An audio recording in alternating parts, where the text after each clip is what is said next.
bisa nggak langsung kalau dari GERD itu langsung orangnya meninggal? Sampai sekarang penelitian itu kemungkinan kecil sekali dan itu jarang sekali. Kalau nggak, gini.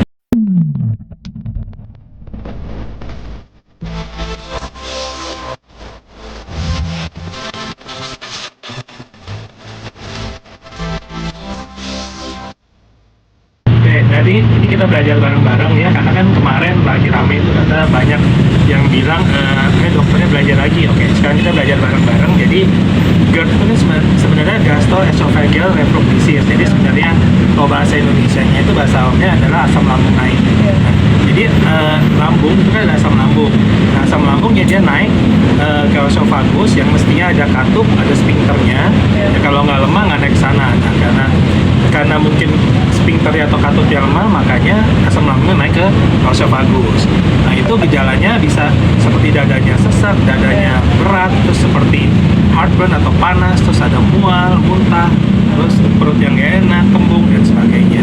Jadi sebenarnya GERD itu dipengaruhi oleh dari pola hidup, pola makan, lingkungan sekitar, terus habis itu manajemen stres. Jangan lupa stresnya diatur. Nah, itu semua mempengaruhi GERD. Jadi kalau misalnya kita stres, itu biasanya akan tubuh kita lebih sensitif terhadap asam. Jadi otomatis pengaruh GERD-nya akan lebih besar. Oke.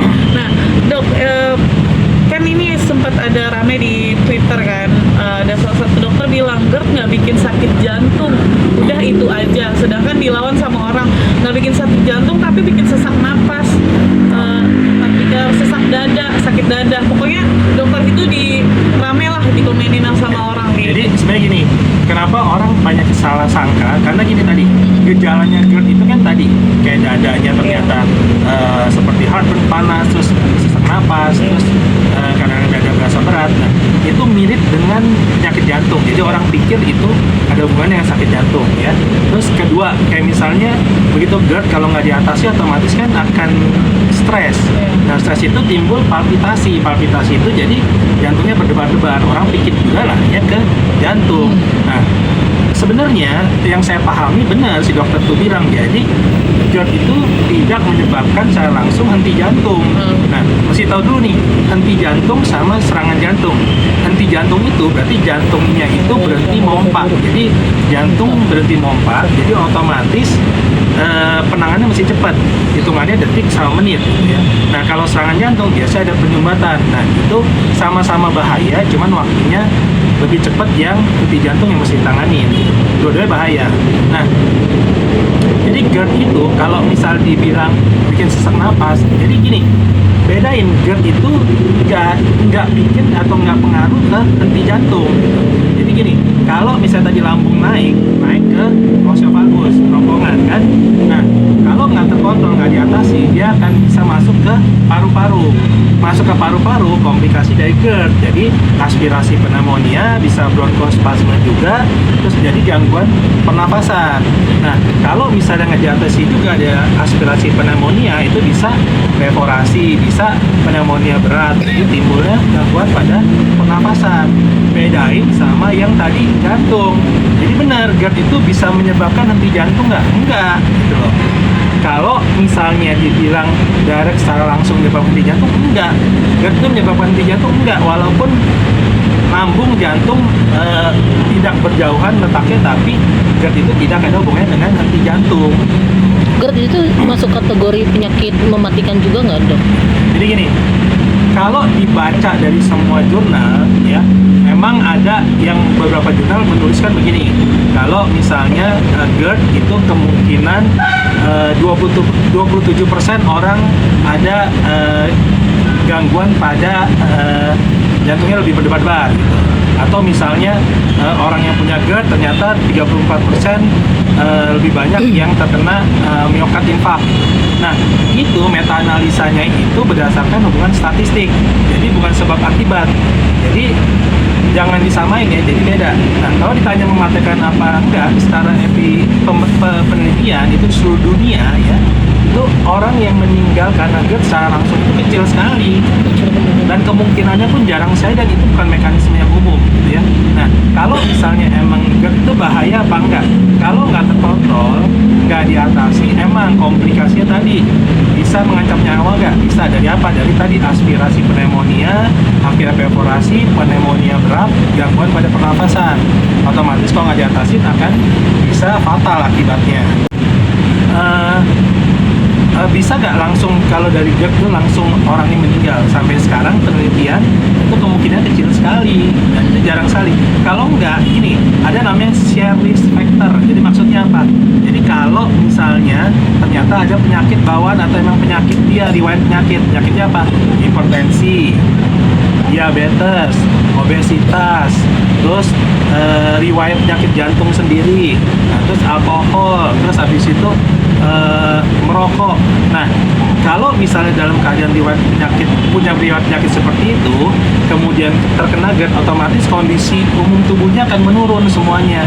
Nah, itu yang bisa menyebabkan fatal. Jadi bukan karena GERD-nya, karena penyakit yang faktor resikonya itu penyakit yang sudah riwayat penyakitnya mereka ini. Dok, tapi bedanya GERD dengan asam lambung biasa sendiri apa sih, Dok? Jadi gini, tadi GERD itu kan dia asam lambung naik. Ya, jadi kalau misalnya sakit lambung itu kan ada gastritis akut, ada gastritis kronis, penyebabnya masih kita cari. Nah, kalau misalnya bingung gimana cara menentukannya, kita bisa datang ke dokter, konsultasi ke dokter yang berkompeten di bidangnya. Kemudian biasanya setelah diperiksa akan ada pemeriksaan penunjang untuk meyakinkan. Misalnya apa? Endoskopi, gastroskopi, atau pemeriksaan radiologi misalnya, atau pemeriksaan darah. Jadi ketahuan nih. Nah, kalau penyakit gastritis itu kan bukan GERD, itu kan asam lambungnya naik. Beda gitu loh. Dok, kalau tadi kan dokter sempat bahas endoskopi. Kalau untuk penyebab si penyakit GERD sendiri yang sudah melakukan endoskopi, apakah harus rutin atau seperti apa? Nah, jadi dilakukan untuk menentukan penyebabnya apa. Misalnya ada ulkus nih, ada perdarahannya berapa besar nih di lambungnya. Nah, setelah itu begitu udah ketahuan akan diterapi sama si dokternya, diambil keputusan oke, apa saja yang mesti kita lakukan. Setelah udah dilakukan, udah mengikuti aturan, semua dijaga pola hidup, pola makannya segala, sama kalau perlu obat-obatan diberikan obat-obatan. Begitu sudah membaik kan tetap diatur. Nah, mungkin boleh observasi atau kontrol misalnya setahun sekali gitu. Jadi enggak yang terus-terusan dalam sebulan 2 kali, 3 kali, 4 kali, enggak. Biasanya memang sudah dokternya akan sudah ngerti, dia udah atur apa saja yang mesti dilakukan, terapi bagaimana, pola hidup, pola makan gimana. Dok, maaf nih kalau dihubungkan dengan kasus yang kemarin almarhum sendiri, ini kan yang beredar kan sakit GERD, terus batu ginjal. Nah, tapi dari pihak kepolisian menyatakan bahwa akan ada pemeriksaan kepada kekasihnya gitu. Itu gimana ya, Dok? Lebih mengarahnya sebenarnya ke yang ada di sekitarnya ditemukan oleh pihak kepolisian di kamar apartemen, atau memang berdasarkan karena sakit? Maaf Berarti nih. gini, kalau kan yang tadi riwayat penyakitnya tadi infeksi saluran kemih, ISK. ginjal sama GERD gitu ya. Nah, ISK itu biasanya diobatin kan udah diterapi biasanya sembuh ya. Terus kalau batu ginjal dilihat dulu nih.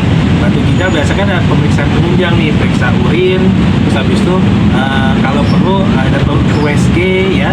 Terus kalau perlu lagi mau tahu batu ginjalnya, mereka melakukan misalnya BNO IVP misalnya, jadi ketahuan nih.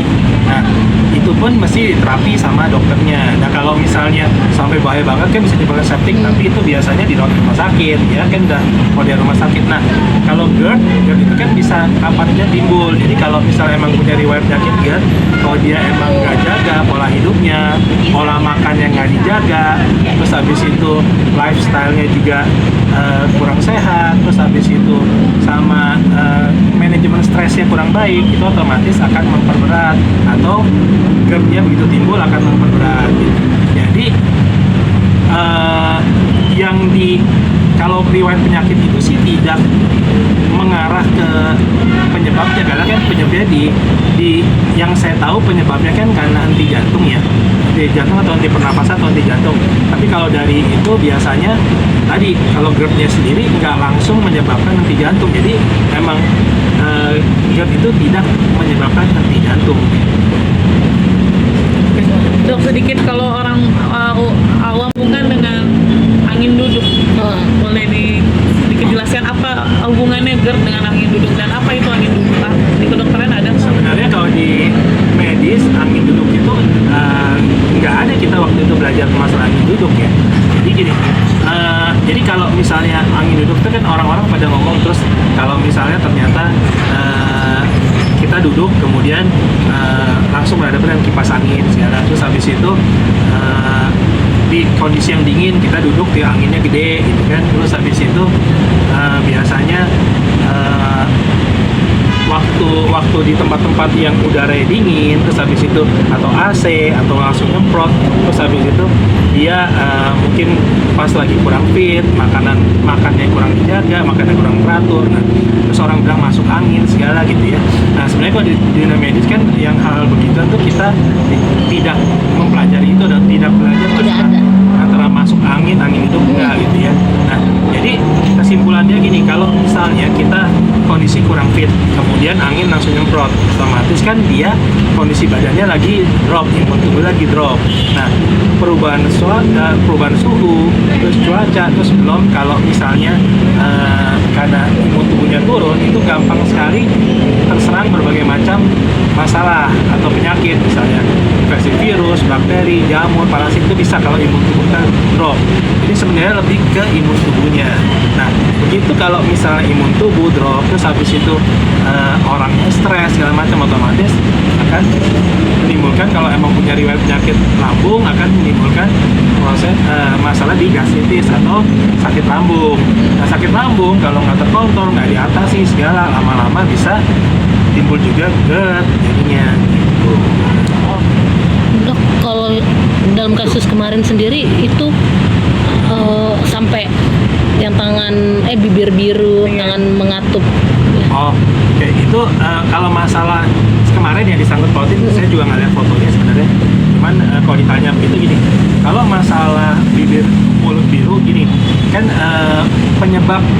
kalau penyebab karena, maaf ya sebelumnya, kalau penyebab kematiannya,